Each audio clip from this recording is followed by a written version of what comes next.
During this last video of the urinary system, I will lecture about how the kidneys contribute with the electrolyte balance, with the blood pressure regulation, with the acid-base balance in the blood, and I will describe the most important and most common renal disorders as well.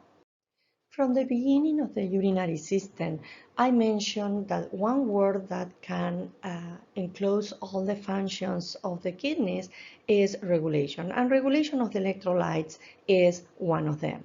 So the kidney help to keep those electrolytes levels in balance individually, and there are several of them like sodium, potassium, chloride, calcium, magnesium, bicarbonate, phosphates, etc., etc. I'm going to be focused in the electrolyte balance of sodium and potassium specifically. From previous videos, you are aware that the sodium levels are absolutely necessary to be in balance to control the blood pressure and the blood volume. I didn't have the chance to express and teach about the importance of the potassium levels that are essentially necessary for the proper skeletal and cardiac muscle contraction. I took the time to include at the bottom of this slide the importance of the potassium in the contraction of those muscle cells.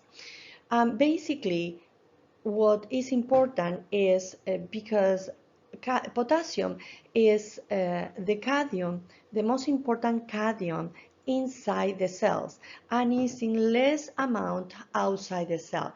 Meanwhile, we keep that balance, a higher concentration inside the cell and a smaller concentration outside the cell. That movement of potassium to produce repolarization of the muscles is absolutely necessary. Remember that potassium is leaving the skeletal muscle cells or is leaving the cardiac muscle cells to produce repolarization. But when this level of potassium is modified, especially if it is increased in the extracellular space, that movement of potassium doesn't happen so easily and affect obviously the repolarization, basically affect the contraction of the muscle. So this one is essentially the importance of potassium balance. Now, these two molecules, sodium and potassium, are 90% filtrated in the capsule, but at the proximal convoluted tube, pretty much 80% of them is reabsorbed by active mechanism, no passive mechanism, active movements through the cell membrane. This one is reabsorbed and is not regulated at all, not regulated by any hormone, absolutely. And later on in the loop of Henle, there is also a movement of sodium that is also reabsorbed into the medulla by the action of sodium-potassium pumps. So there is a movement of sodium and potassium at the loop of Henle. However, at the distal convoluted tube that I call distal convoluted tube and collecting tube, I call it the tune-up tubes because what happened in these two final tubes are the final action that take place for certain molecules in order to adjust those levels of that molecules. One of them is sodium and potassium, and the hormone that affect the movement of these two molecules is aldosterone. Aldosterone is the one that, as you know previously, is the one that stimulates the reabsorption, extra reabsorption of sodium in case it's needed to increase the blood pressure. But it's also the same hormone that stimulates the secretion of potassium at the distal convoluted tube as well, to decrease the potassium levels in case it's needed.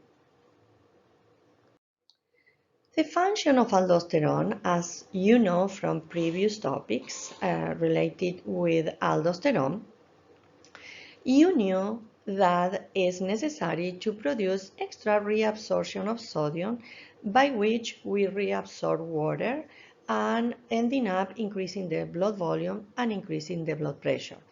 I want to add the other function of the aldosterone that is needed and is used in order to secrete potassium at the distal convoluted tube when these potassium levels in plasma are above the normal. Um, Realistically, aldosterone on regards to potassium is acting at the distal convoluted tube and also at the collecting tube. But if you can keep in mind that the action of aldosterone is also stimulate the secretion of potassium in case that potassium levels are above the normal and is happening at the distal convoluted tube, is totally fine. So uh, in summarizing, these two molecules, potassium and sodium, raise in blood potassium levels, stimulate the production of aldosterone, obviously at the adrenal cortex, and is the one that stimulates that secretion of potassium at the distal convoluted tube. On regards of sodium, aldosterone is secreted when that sodium levels are below the normal. And when those sodium levels are below the normal, either for lower sodium intake or for low blood pressure, that aldosterone is triggered indirectly because in this scenario, renin is stimulated to be produced, and with renin in place, trigger the production of angiotensin 2. By production of angiotensin 2, aldosterone is one of the two hormones produced. Now, remember that aldosterone is produced indirectly by the renin-angiotensin aldosterone system. Let's go back to the juxtaglomerular apparatus and how that apparatus helps to balance the blood pressure in case there is a little deviation on that. Remember that this juxtaglomerular apparatus is part of the autoregulation also of the glomerular filtration rate as well. But on regards to blood pressure, let's pretend that the scenario is that there is a decrease in plasma concentration of sodium that result in low blood volume.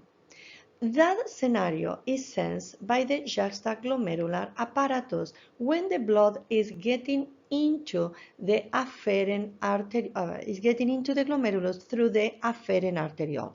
Now, this afferent arteriole doesn't dilate too much because the blood volume is below the normal. When that afferent arteriole doesn't distend too much, is sensed by the macula densa. Macula densa that is located in the distal convoluted tube next to the afferent arteriole right now, inform this scenario chemically to that cells next to that are the granular cells. The granular cells now secrete renin.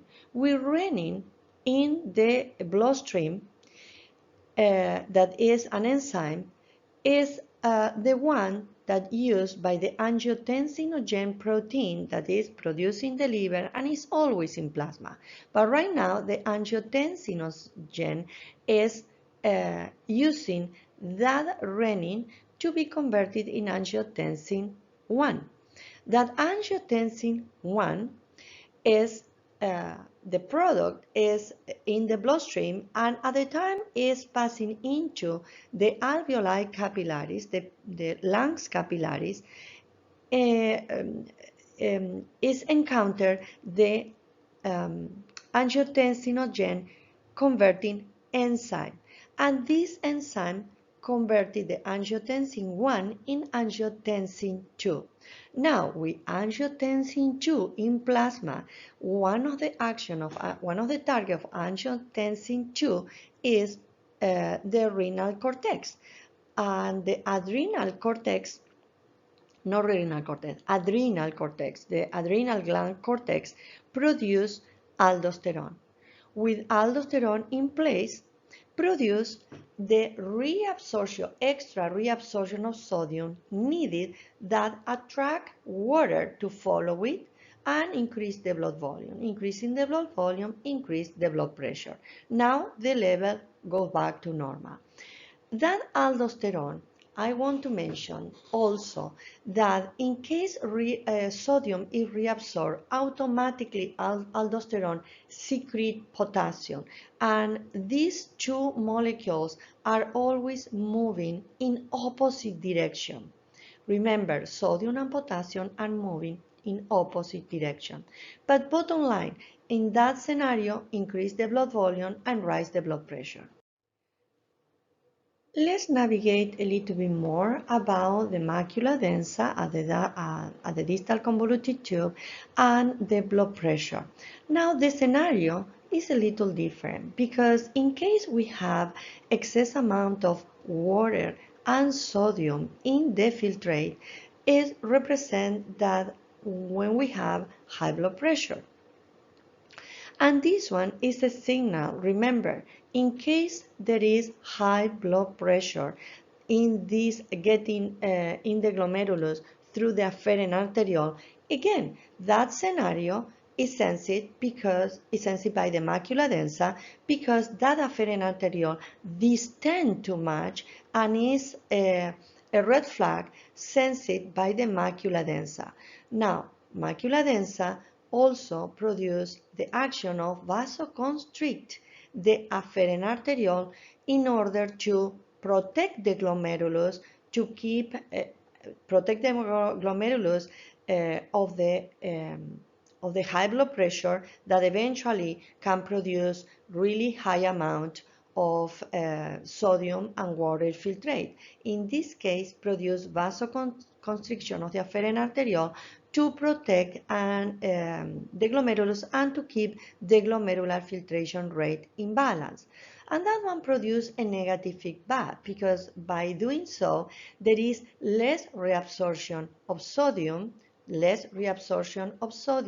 at the proximal convoluted tube, allowing more to be excreted in the urine, and obviously there are more water excreted in the urine.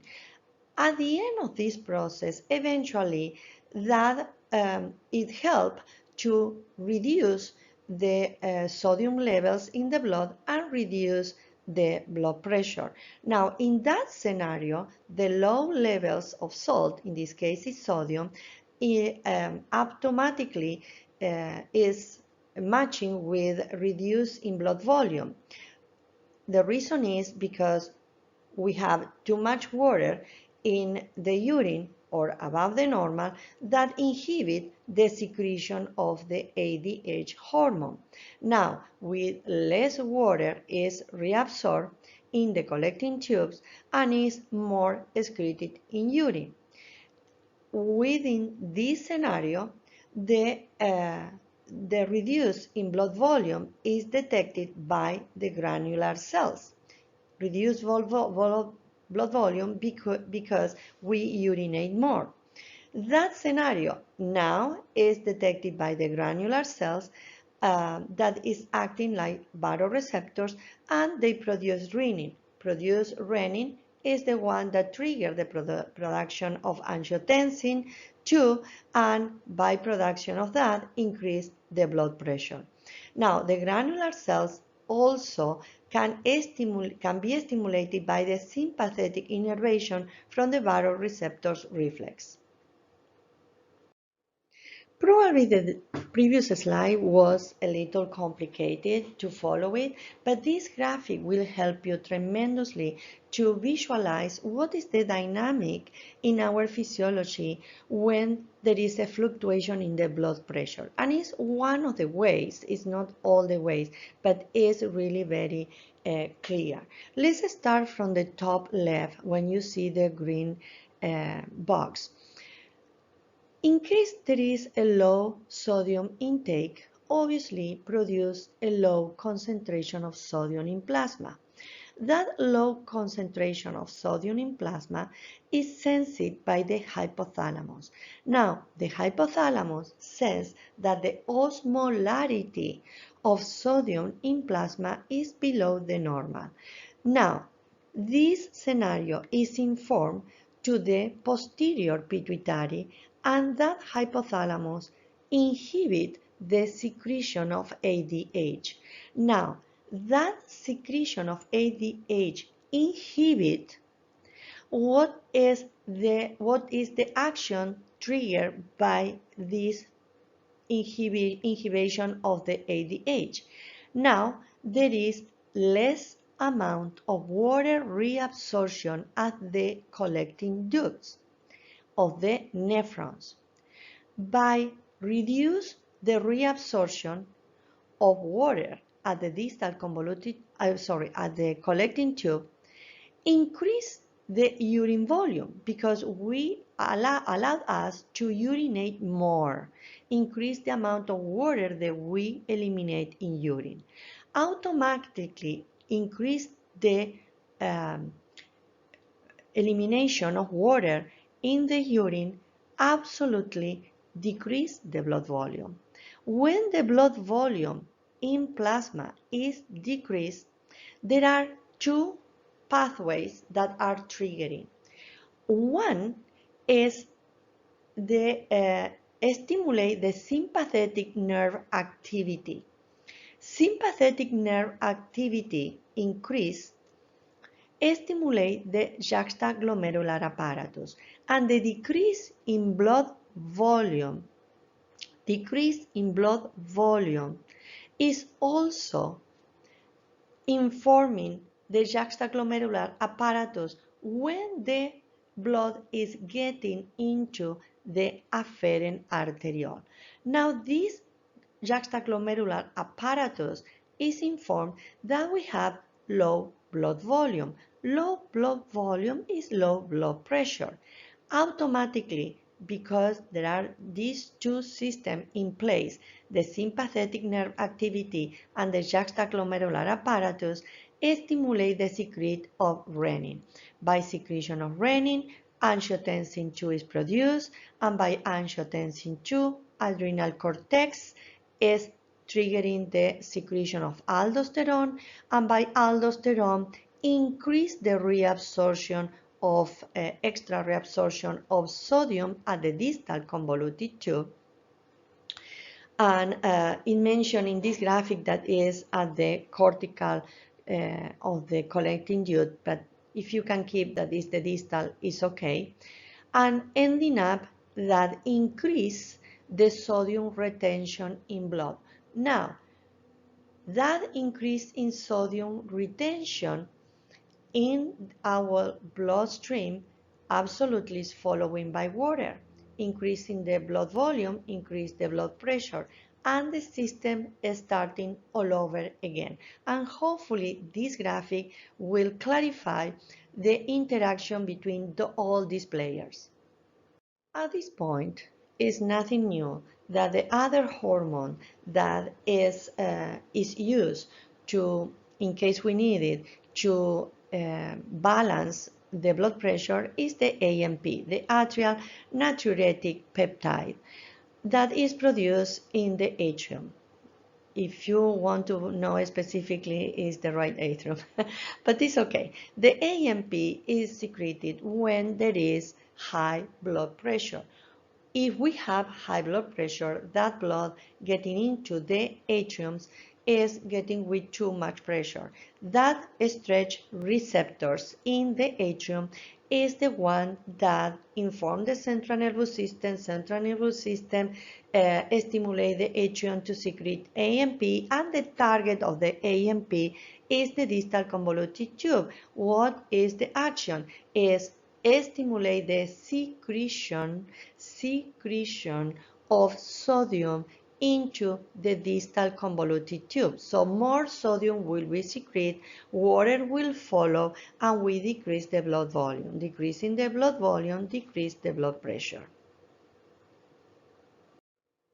This graphic is absolutely fabulous, and you have the different stimulus that could be the low blood volume, or high blood volume, or high concentration of potassium, or increase the sympathetic nerve activity, and how these stimulus affect the secretion or not of renin, the secretion or not of the angiotensin, affecting the aldosterone secretion as well, and what is the mechanism used.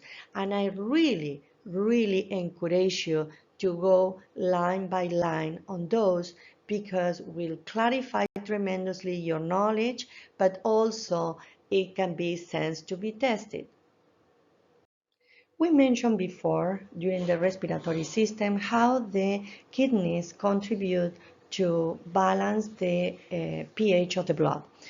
And we mentioned that the two molecules used are bicarbonate and hydrogen. Now, at the proximal convoluted tube is when bicarbonate is reabsorbed. However, bicarbonate cannot be reabsorbed by bicarbonate itself and need to be converted in another two molecules in order to pass the cell membrane. And this one is the action of the carbonic anhydrase.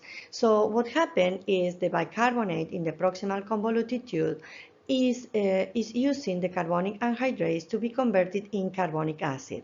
When carbonic acid um, uh, is converted and is very unstable, is split in other two molecules, water and carbon dioxide. When on the other side of the cell membrane, obviously. And these two molecules are using carbonic anhydrase again in order to be reconverted into bicarbonate again. But certainly I wouldn't be focused in this kind of chemical reaction. What I want you to be focused is that the kidneys are using these two molecules, either hydrogen or bicarbonate, in order to balance the blood pH out, either for increase or decrease, for acidosis or alkalosis. And remember that we have different type of alkalosis or acidosis. Could be respiratory or could be metabolic. So I really want to add anything else more than I emphasized before, and I think you have enough to play with.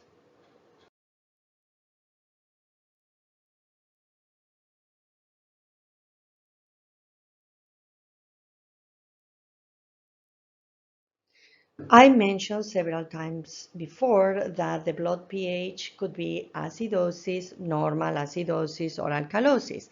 And this one can be produced by the respiratory or by the metabolic activity at the cells. But certainly the two systems that are used to try to nivellate the blood pH is the respiratory or the urinary. Now, how we measure and how we know that acidosis or alkalosis is respiratory? By the levels of carbon dioxide. How we measure that this acidosis or alkalosis is metabolic is by the levels of bicarbonate. And this graphic is is another great graphic about the levels of carbon dioxide and the levels of bicarbonate. So this one will give you the idea, and if you play with, will give you the idea if that deviation of the blood pH can be respiratory or could be metabolic, but certainly which one is the action that can take place. Because regardless if that um, alkalinity or acidity is respiratory or metabolic, the first reaction always are the two molecules that I mentioned before, bicarbonate and carbonic acid. The second step is the respiratory, and the last step is the urinary. And the reason is which one could be faster in front of this scenario. Remember that the urinary effect, try to balance this out, is always slow and takes several days.